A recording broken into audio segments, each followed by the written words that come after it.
Hi guys, so after studying and staying in Selangor, I've never go back Ipoh since New Year. And guess what? I'm heading back Ipoh today to have a small road trip with two of my high school friends. I really miss the vibes and definitely the food in Ipoh. Ipoh does have better food than here, no offense. So join me for the fun!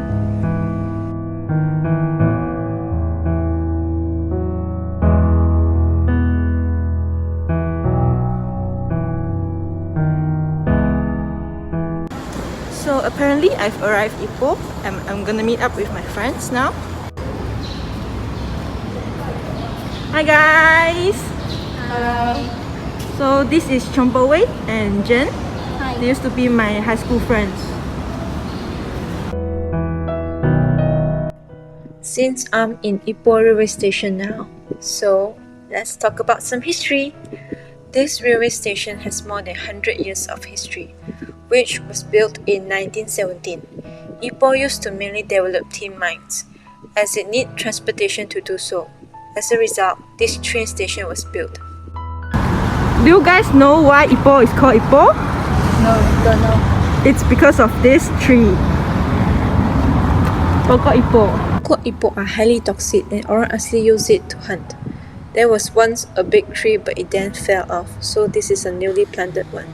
We are leaving for breakfast now. We are here at Chang White Coffee. Ipoh is well known for producing the best white coffee in many years. In fact, this town is also famous for being one of the pioneers of white coffee in the world. I've been craving for their white coffee and kaya butter toast.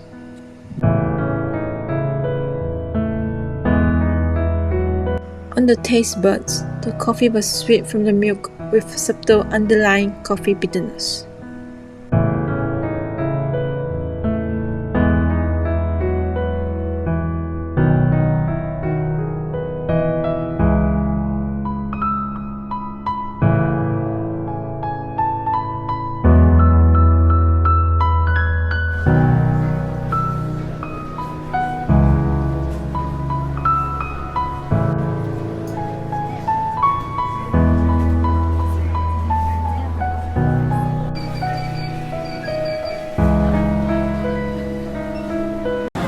So we have had our breakfast and now we are waiting for our Grab to go to Concubine Lane. Oh boy.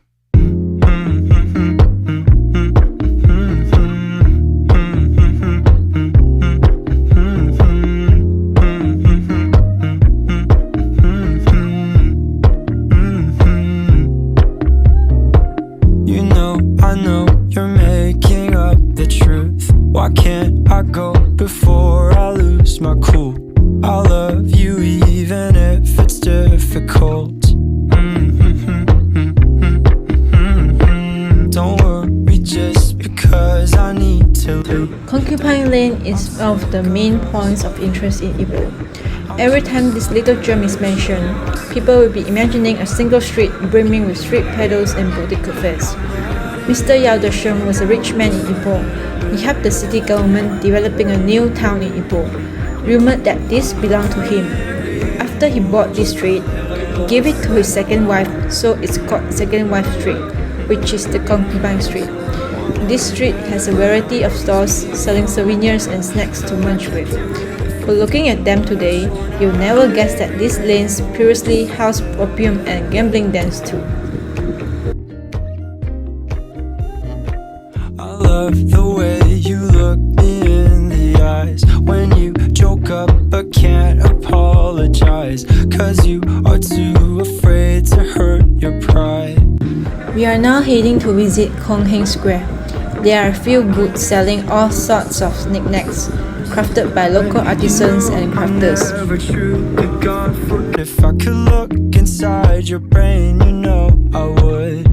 You know I would. I'm not angry anymore, just a little bit let down. I'm not angry anymore, just a little upset now. As you can see, they managed to keep the original architectural style of the buildings here.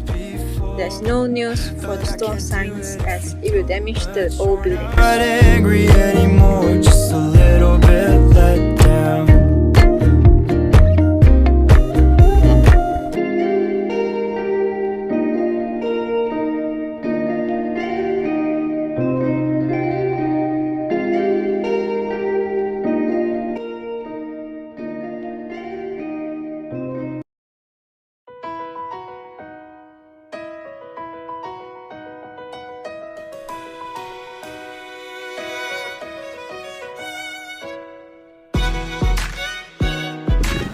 Now, we will be visiting the Book Access bookstore, which is special because it was previously a bank.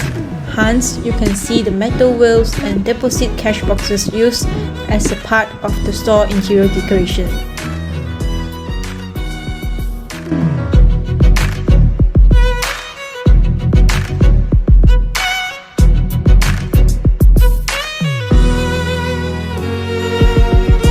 A variety of English books are selling here. I'm sure you can definitely find whatever books you want.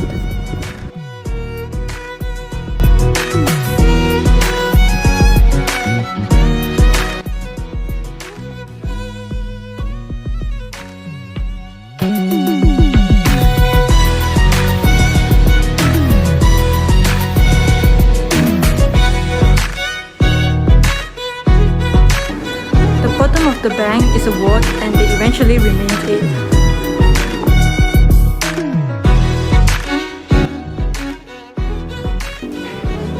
Can you guys see? These are the buckets.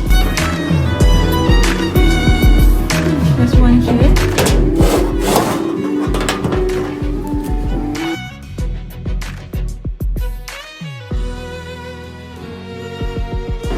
Hey guys, come and have a look.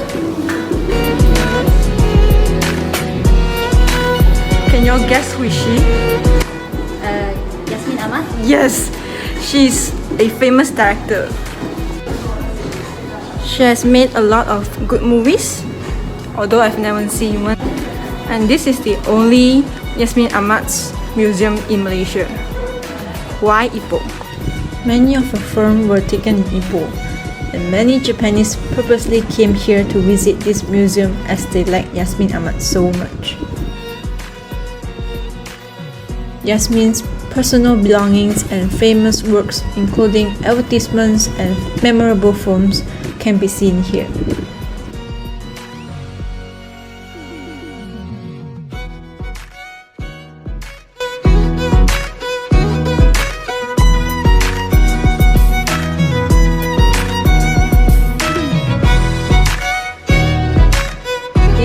Shops in front of us were actually Japanese spy houses, which used to spy us when Japanese arrived at Malaysia before the attack long ago.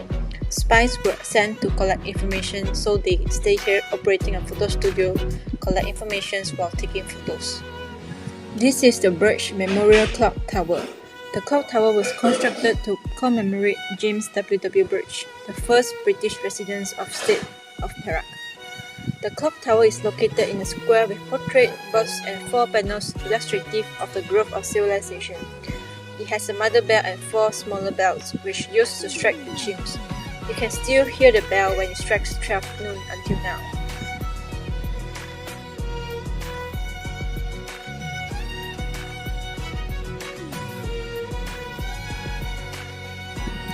This is actually the second Concubine Lane that most of us are not aware of. Actually, this spot is split into 3: Wife Lane, Concubine Lane, and second Concubine Lane, which is Market Lane. But there's only some wall paintings in the street, nothing much to see. It's actually raining now, but we are still walking. Some preserved monuments can actually be seen in the second Concubine Street. Can you guess what are these holes and windows all about? This is actually a small hole where stool was taken out from outside to be poured. There's no flush toilet back then, so there will be people who pour the stool regularly by taking the stool out from this hole. Are you guys hungry now? Yes. Okay, let's have lunch.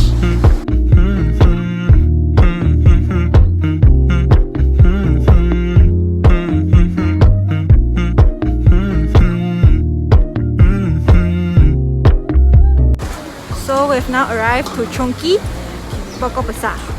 Why can't I go before I lose my cool? I love you even if it's We are here for Liu Fen. Liu Fen is almost like Yong tofu with stuffed tofu, red chili and others. This comes both in deep fried as well as soup version. The only difference here is that instead of serving chichongfen or rice, like most Yong tofu places, in Ipoh you get to choose your own choice of noodle, like mee hoon, yellow noodle or Jiang. just a little bit let down. After lunch, we are now heading to Xing Lane Leisure and Cultural Village.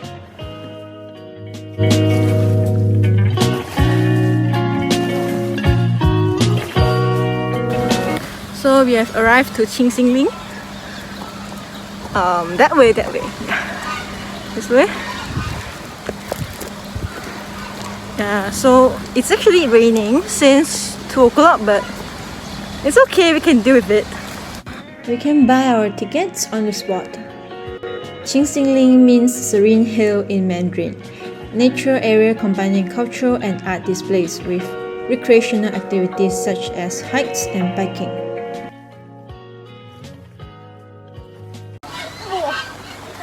We are sanitizing this tricycle.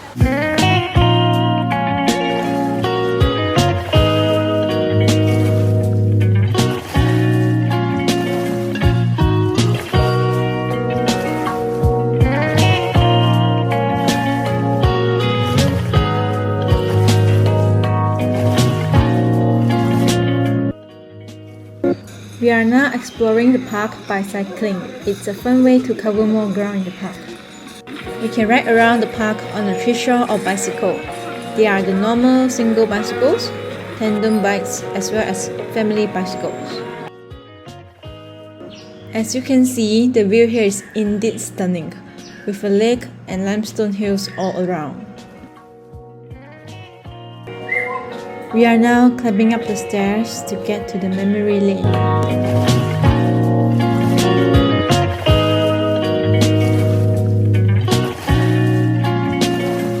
And the reenactments of old street stores from the 80s are on a winding stone path that slopes upwards. It gives a strong feeling that we are actually going back to the 80s.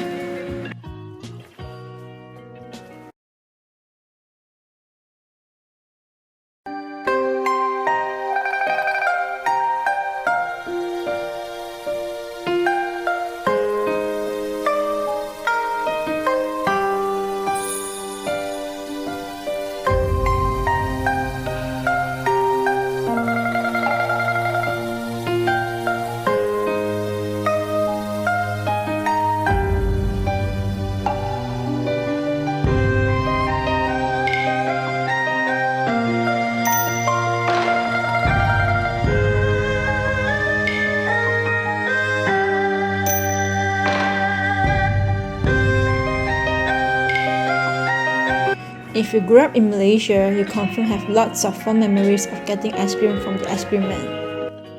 This is a store full of ancient Chinese wedding traditions, where red and gold play a critical role in all Chinese weddings.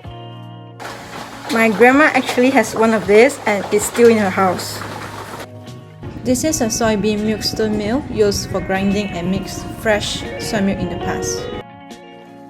I'm sure this is obvious, an ancient barber shop.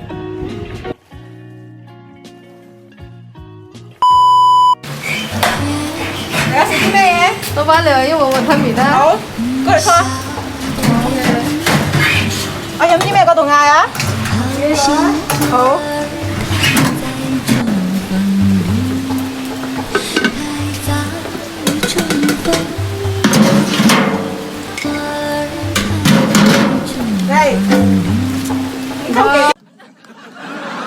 After a walk at the memory lane, we got down and went in a house which is an intimation of ancient Chinese house.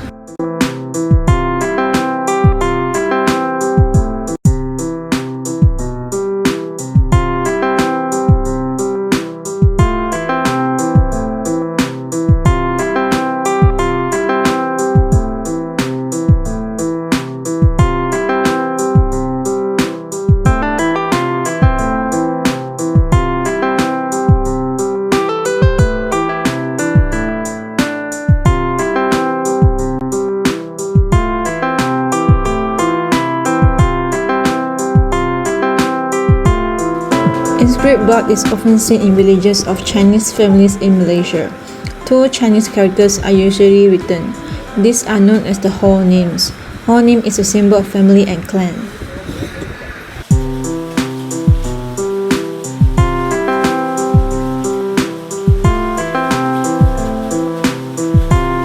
You know what really surprised me? I actually found a jukebox here. Jukebox is partially automated music playing device, usually a coin-operated machine.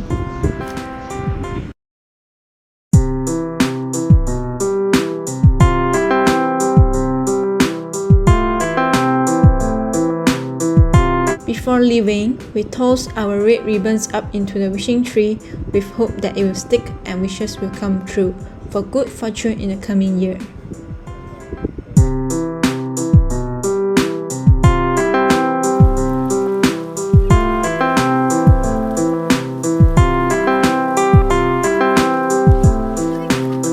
We have arrived at Palo 101 for desserts.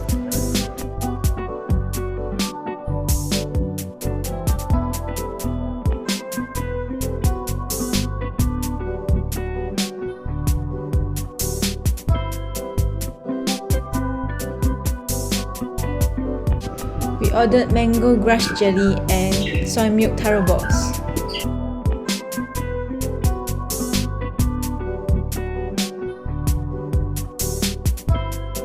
I mean, only dessert is not enough. We are now walking to Cowan Street Ayam&Tauge and Kway restaurant for dinner, as it's just nearby. In my opinion, this restaurant has the best chicken tauge in Ipoh.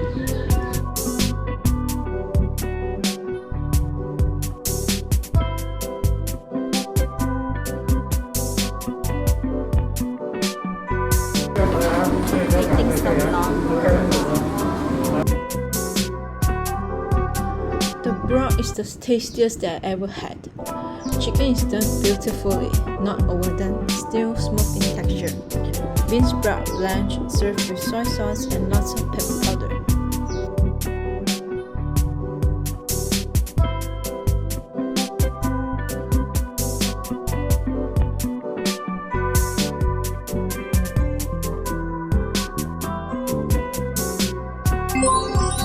That's all for my vlog. Thanks for watching.